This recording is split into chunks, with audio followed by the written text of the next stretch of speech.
Bonjour Philippe. Bonjour. Bienvenue sur ma chaîne YouTube. Donc ce que je te propose, c'est tout d'abord de te présenter. Alors je suis un psychiatre retraité depuis 2 ans, après avoir exercé pendant presque 30 ans et travaillé comme chercheur, chargé de recherche à l'INSERM, le CNRS de la médecine. Ok, très bien. Du coup, aujourd'hui, on va faire une vidéo sur l'intuition et la mission de vie.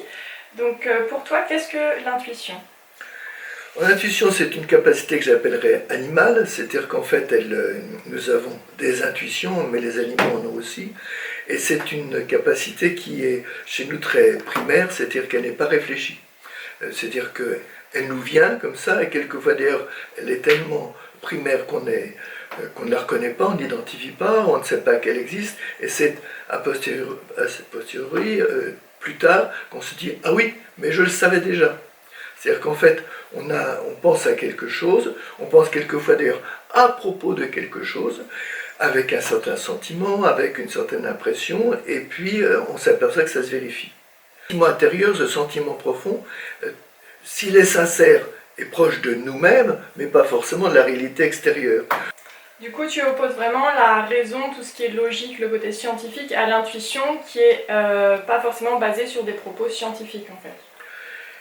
Alors je ne dirais pas que l'intuition n'est pas scientifique, parce que j'ai travaillé depuis 40 ans sur l'intuition de manière scientifique, mais elle ne repose pas sur la méthode habituelle. C'est-à-dire qu'en fait, la méthode habituelle est une méthode, on va dire, très fine, très descriptive, très basée sur la mesure, alors que l'intuition, il n'est pas possible de la mesurer. On ne mesure pas, elle n'est pas grande ou petite. Quand on dit qu'elle est forte, c'est en comparaison avec d'autres sentiments, mais on ne peut pas dire qu'elle a une taille plus importante qu'une autre. Et en quoi, selon toi, c'est important de se connecter à cette intuition ? Nous avons un sens que j'ai dit animal. Ce sens nous permet de savoir automatiquement, et sans l'ombre d'un doute, de savoir si cette personne nous est hostile ou non. Si elle est bien orientée à notre égard, on peut avoir des intuitions sur des choses qui vont se produire, mais on le sait parce qu'on a pu évaluer par certaines choses que ça allait se faire comme ci ou comme ça. Et est-ce que tu aurais des outils ou des exercices que les gens pourraient faire pour justement développer cette intuition ? Alors ce que je dirais, c'est que d'abord, si on veut savoir ce qu'on sent véritablement soi-même, il faut être seul. Parce que là, nous avons tous une communication animale avec ceux qui nous entourent, c'est-à-dire que nous communiquons via nos émotions, nous communiquons via une perception instantanée, automatique de nos comportements, ce qui fait que si quelqu'un, par exemple, est mélancolique, profondément déprimé en face de nous, eh bien, sans nous en rendre compte, nous allons nous-mêmes être profondément déprimés, alors que nous n'avons aucune raison personnelle de l'être. Il faut savoir que toutes les émotions sont contagieuses. Nous avons une communication animale les uns avec les autres. Il faut nous en méfier parce que ça peut nous faire penser à certaines choses, ça peut nous faire penser de telle ou telle manière, alors que ça ne repose pas sur notre raisonnement, ni même sur notre jugement personnel.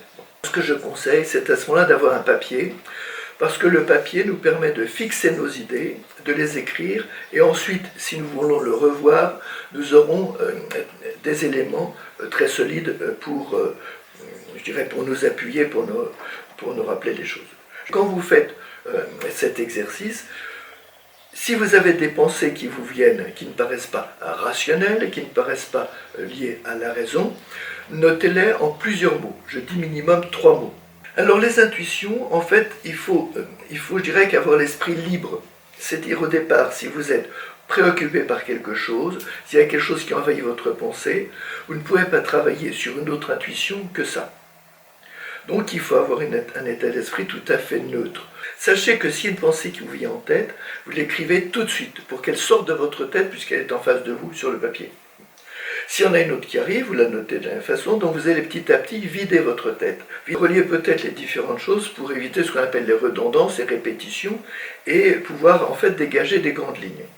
Faire un trait au milieu de la feuille, 2 colonnes, avec une colonne positive ou bon et une colonne négative ou mauvais, et puis par rapport à la situation que vous allez considérer, mettre tous les éléments les uns à la suite des autres. Et donc vous allez avoir une sorte de tableau qui va vous permettre, je dirais déjà, une première vue.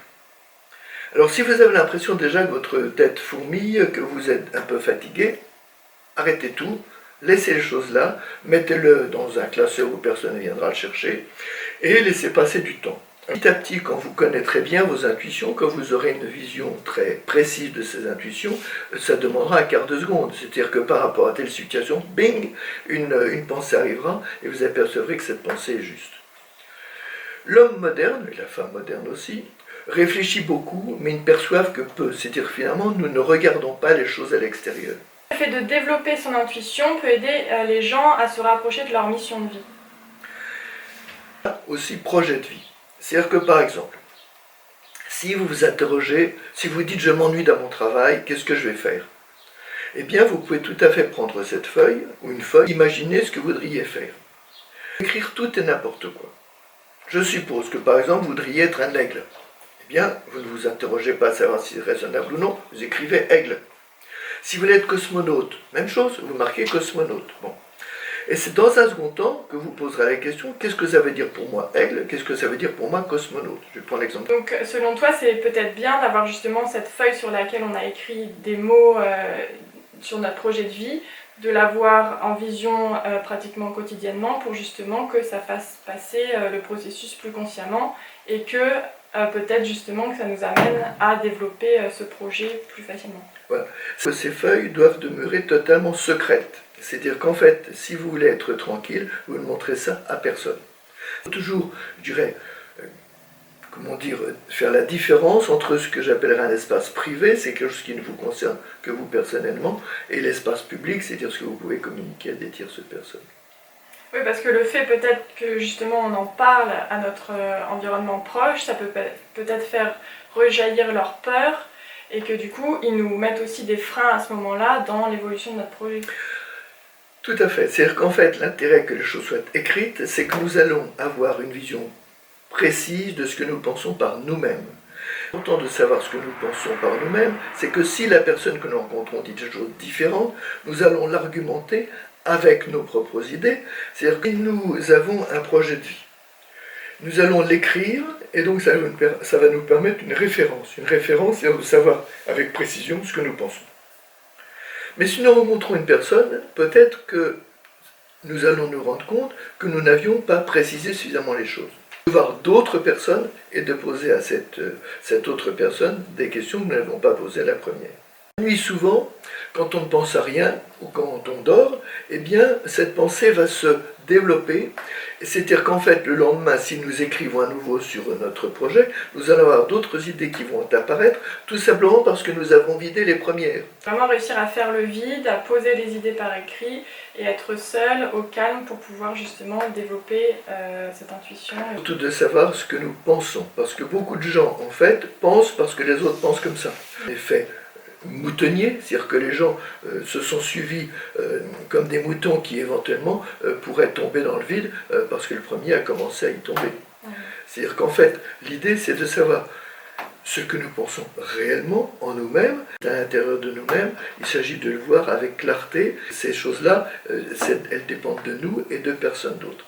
Merci Philippe d'avoir accepté cette interview. Donc ce que je vous propose, c'est de liker la vidéo si vous l'avez aimée, de la partager sur les réseaux et d'intégrer mon groupe Facebook Mission de vie, plonge au cœur de ton intuition. À bientôt. Merci, au revoir. Merci.